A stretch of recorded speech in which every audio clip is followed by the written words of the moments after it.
This video is developed in the framework of the Africa Phytosanitary Program, or APP, as part of training material to provide guidance on conducting surveys for Candidatus liberibacter asiaticus.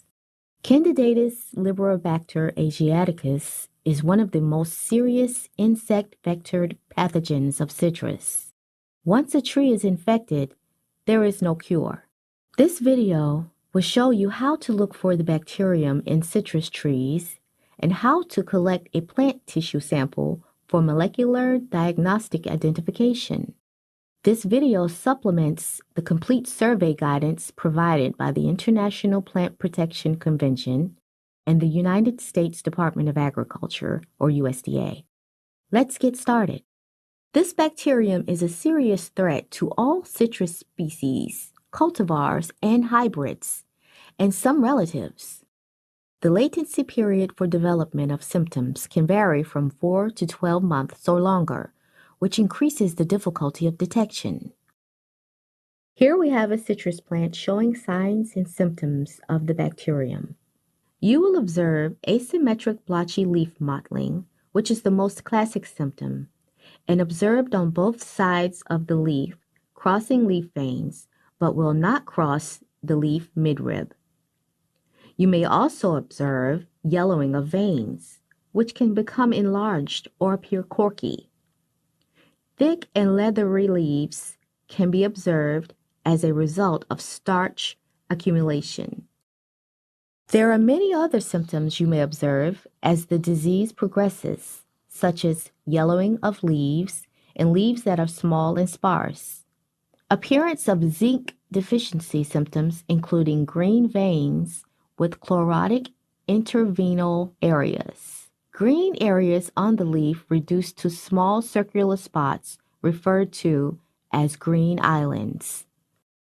Unlike foliage, symptoms on fruit are much more characteristic of and specific to this disease and include abnormal coloring of fruit, misshaped or smaller fruit, fruit that has a bitter taste. In contrast, fruit with similar symptoms caused by other citrus diseases is generally sweeter than normal. When inspecting host trees, examine newer foliage and branches on larger trees. Older foliage is frequently damaged by other pathogens and may make it difficult to see symptoms. You may also notice look-alike signs and symptoms that can be easily mistaken for the bacterium. These can include citrus stubborn disease, spiroplasma citri, citrus tristeza clustervirus, or CTV, phytophthora infection, citrus blight, and certain nutrient deficiencies such as zinc, iron, and manganese.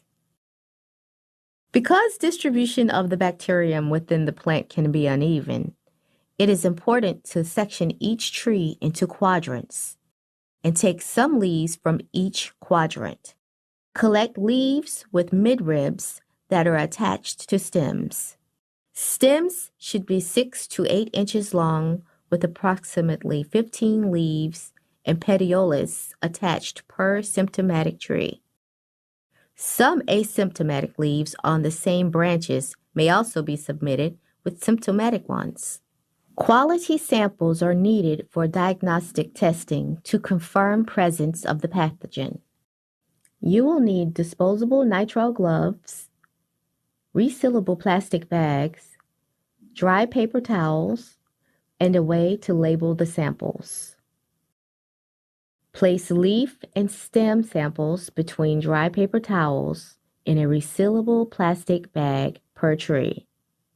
Express air from the bag and seal the bag.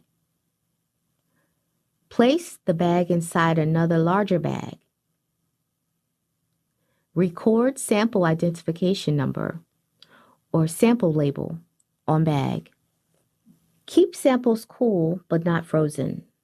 Disinfect sample collection equipment and wear gloves before and after sampling each host. Molecular methods are needed for accurate diagnostics. Suspect leaf and stem samples, based on symptoms, should be sent for molecular confirmation. Fruit from infected plants will not contain detectable amounts of the bacterium. Therefore, fruit should not be sent for testing. Before leaving the site, be sure to enter all of the trapping data into your mobile device. For step-by-step instructions to enter survey data, please refer to the video titled Mobile Data Collection Workflow, available on the APP landing page under Training. Thank you for taking the time to view this instructional video. This video supplements the complete survey protocols provided by IPPC and USDA. Please refer to the protocols for detailed guidance.